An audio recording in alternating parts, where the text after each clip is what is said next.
Les services techniques ou l'échafaudeur sécurisent et protègent les lieux. L'architecte pense la restauration, mais qui contrôle ? Eh bien, je l'ai dit dans l'épisode précédent, l'État contrôle bien sûr du point de vue administratif, comme l'historien étudie au laboratoire, mais sur le terrain. Eh bien, c'est notamment le géomètre ou l'archéologue. Voilà encore des professions qui gagnent à être connues. Bienvenue dans le 3e et dernier épisode de cette série, dédié à la mise en route d'un chantier de restauration de monuments historiques en France. Cette fois, nous allons nous intéresser à ceux qui calculent, à ceux qui sondent, qui font des relevés et qui analysent pour réunir suffisamment d'informations afin de mieux connaître le monument.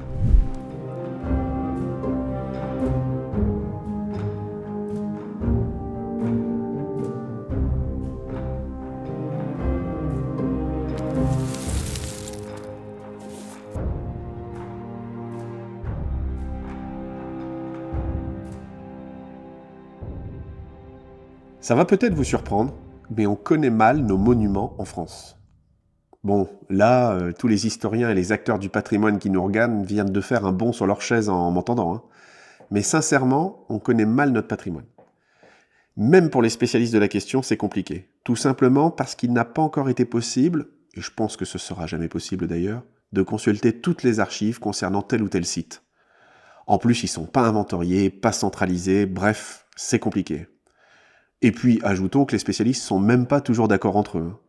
Alors le plus étonnant, c'est probablement que pour un édifice comme Saint-Thomas de Canterbury, qui est plusieurs milliers de fois pris en photo chaque année, on n'a même pas, avant que le projet débute, un plan complet et sérieux de l'édifice. Et c'est justement pour ça qu'on appelle les spécialistes dont le géomètre. En fait, le géomètre expert, il est un petit peu à l'origine de tous les aménagements qu'il va y avoir sur le territoire, puisqu'il est là pour réaliser les plans existants avant un projet. Et puis, à la fin des travaux, on va également réaliser le récolement de ce qui a été réalisé. Donc, on intervient un petit peu sur toute la sphère de l'aménagement. Donc, Antoine est intervenu sur le clocher. Et donc, voilà, il peut vous montrer à la fois le nuage de points 3D, les points qu'on surveille, le contexte du site. En fait, on se place avec notre appareil de topo, on se place au niveau du parking, au niveau de la 5002, du point ici, et on vise des points précis dessus qu'on contrôle tous les ans. Et on garde l'écart qu'on trouve sur place en fait. Ce n'est pas facile de dresser un plan, surtout d'un édifice complexe avec autant de recoins. Il faut toujours être sûr d'avoir des points de repère communs, de mesurer des angles ou des longueurs communes, notamment afin de recaler chaque levée dans l'espace. En plus, un édifice comme celui-ci, c'est pas seulement horizontalement qu'on souhaite le relever, c'est-à-dire faire ce qu'on appelle un relevé en plan. C'est aussi verticalement qu'il nous intéresse, faire un relevé en coupe.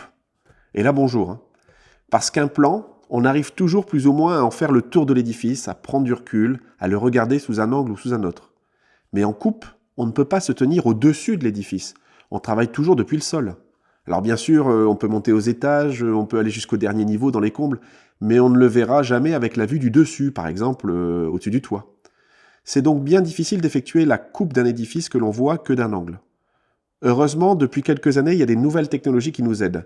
Les vues satellites, les drones, et le plus célèbre, le scan 3D, le scanner 3D, qui est probablement aussi devenu le plus courant. Voilà, donc là, c'est le type de scanner plutôt très précis. Le principe du scanner 3D, c'est donc un appareil qui va tourner à 360 degrés. Et ici, on a un miroir ici qui va réfléchir un laser qui lui aussi va tourner à 360 degrés. Ce miroir, il tourne extrêmement rapidement, ce qui permet sur ce modèle-là d'acquérir 2 millions de points 3D la seconde. Ici, on a pas mal de soucis de stabilité des terrains, il y a des anciennes carrières souterraines, etc. Donc, on est déjà intervenu dans Crépy-en-Valois pour aller relever des cavités souterraines en 3D, ce qui permet de savoir quel volume doit être mis pour combler la cavité, qu'est-ce qu'il y a réellement au-dessus, parce que finalement, ça part dans tous les sens en dessous, on n'a aucun moyen de se repérer. Donc là, avec ça, ça permet de faire le plan 3D et de dire voilà, qu'est-ce qu'on a au-dessus, qu'est-ce qu'il y a des risques. Donc ça, c'est l'outil plus traditionnel du géomètre expert. Donc ça, c'est ce qu'on appelle la station totale, le théodolite ou le tachyomètre. En fait, l'appareil il est capable de suivre automatiquement ce qu'on appelle le prisme. Et donc, en fait, l'opérateur, il il se promène autour de l'appareil et l'appareil il suit l'opérateur. Avoir un plan, ça permet de réfléchir à tout. Les épaisseurs des murs, par exemple, sont importantes pour que les maçons puissent calibrer la quantité de pierre dont ils auront besoin une fois qu'on lancera la restauration. Mais selon le métier, on ne lève pas toujours tout avec la même précision. Moi, par exemple, en tant qu'archéologue, j'ai tendance à vouloir un plan le plus précis possible, qui inclut les défauts de détail, je veux un état de l'existant en fait très exact. Tout ça parce que ça me raconte la vie du monument. S'il y a une rupture dans le parement, je la veux. S'il y a un désaxement de mur, de la même manière, je veux que ça soit mémorisé. Tout ça en vue d'essayer de l'expliquer. En revanche, un plan détaillé, pour certains corps de métier, ça peut devenir une difficulté. Plus il est précis, plus il est difficile à lire, voire confus. C'est pour ça que l'architecte utilisera différents fonds de plan en fonction de ses problématiques et en fonction des besoins des entreprises qui font les études ou qui font le travail. Et c'est pour satisfaire tous ces gens-là que vous voyez autant de géomètres avec leurs prismes qui s'affairent autour des monuments.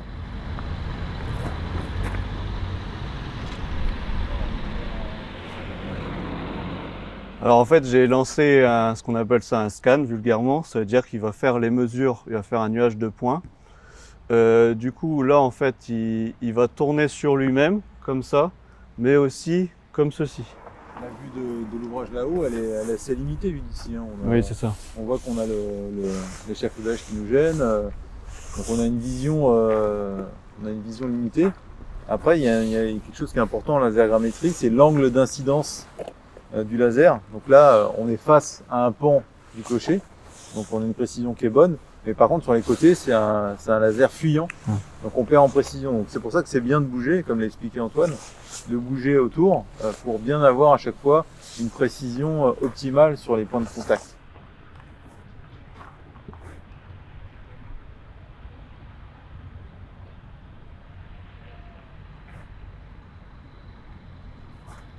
Le principal avantage de cet appareil-là, c'est qu'il permet de mesurer des points précis. Comme ça, on contrôle toujours les mêmes points sur place.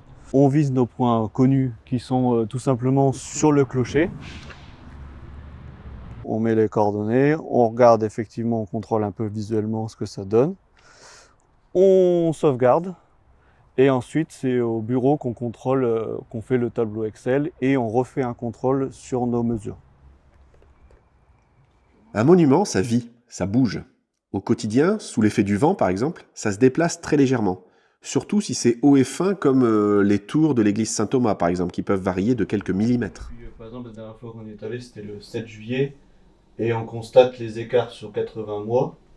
On a un peu d'écart, mais c'est de l'ordre du centimètre. Et après, on regarde les écarts entre l'observation qu'on a faite, là, par exemple, le 28 septembre 2021.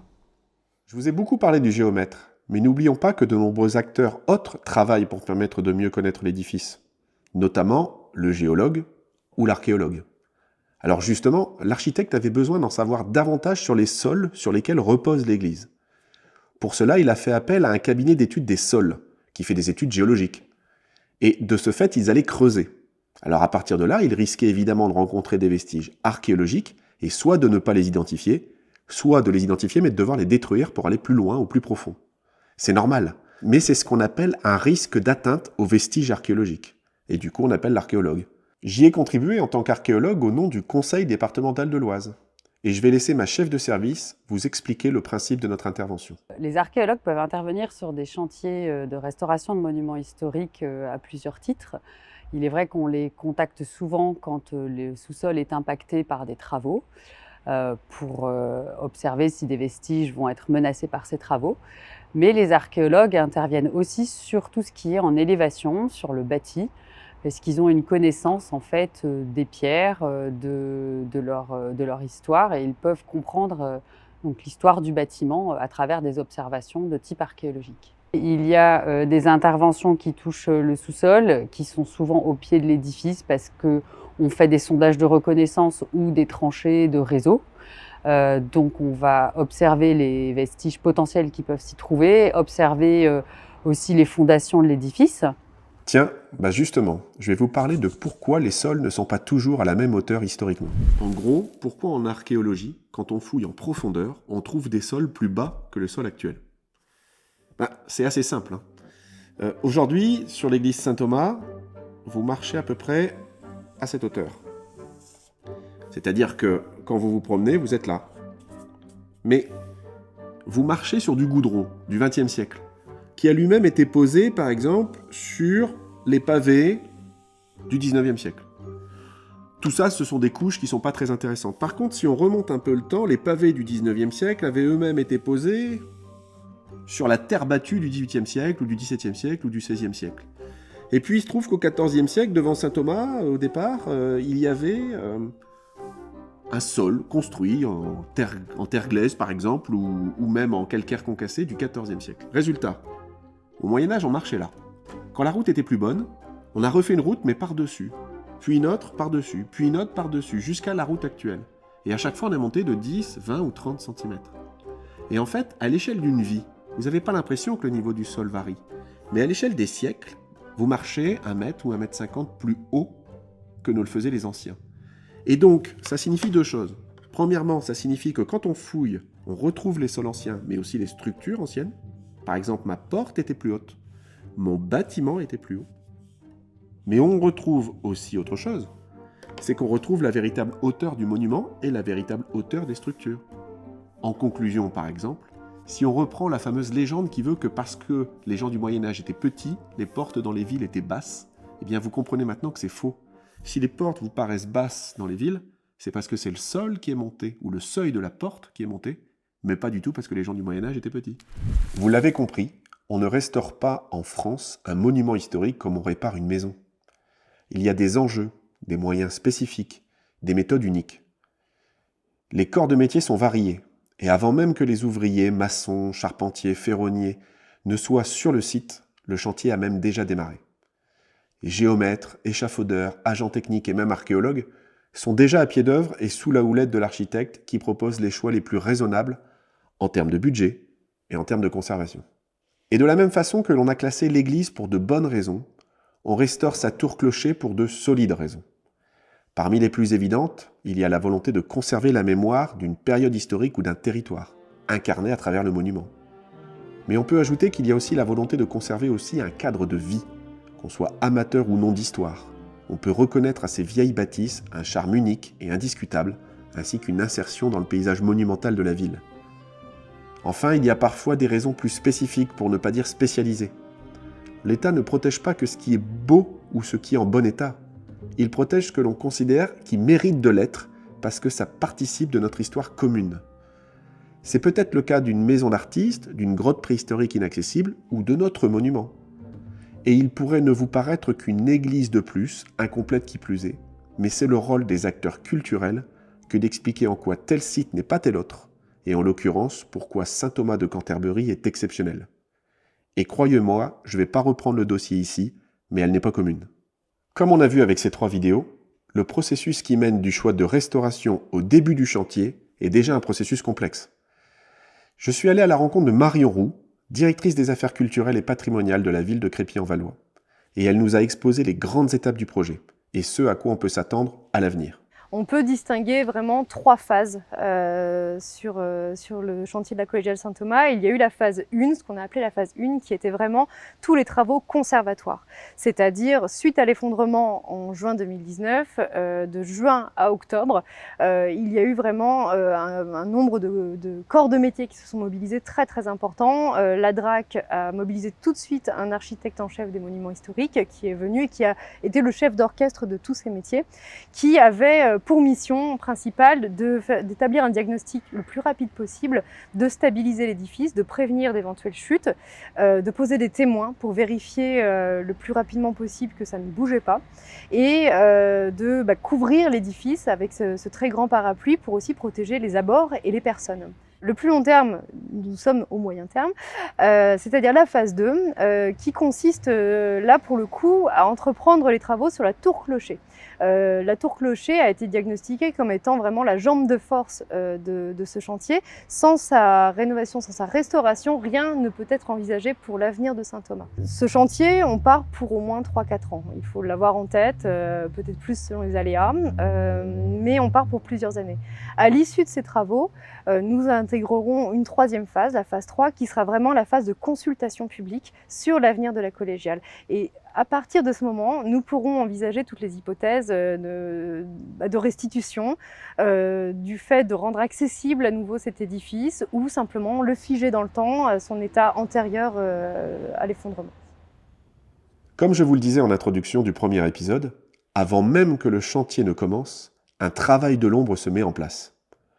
Il arrive alors souvent que l'on se retrouve face à un édifice entouré d'échafaudages et que, 3 ans plus tard, rien ne semble avoir encore bougé, faisant penser que le chantier est suspendu.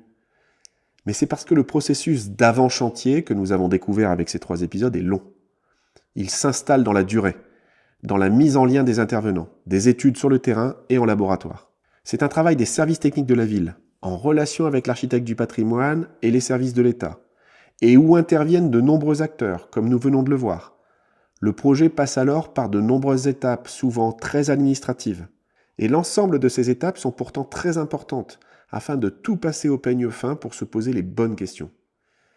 Car au final, tout ce travail est bien là pour réunir les meilleures conditions, pour que le chantier démarre sans risque, avec un plan d'action précis. Si vous êtes encore là, c'est que vous avez suivi cette série de 3 épisodes en entier et je vous en remercie. Nous sommes très heureux d'avoir pu réaliser ce travail de longue haleine en partenariat avec la ville de Crépy-en-Valois et merci à eux. C'est un sujet qui n'est pas simple, qui est peu connu et on est content de l'avoir éclairé. Comme d'habitude, abonnez-vous et à bientôt sur Archivolt.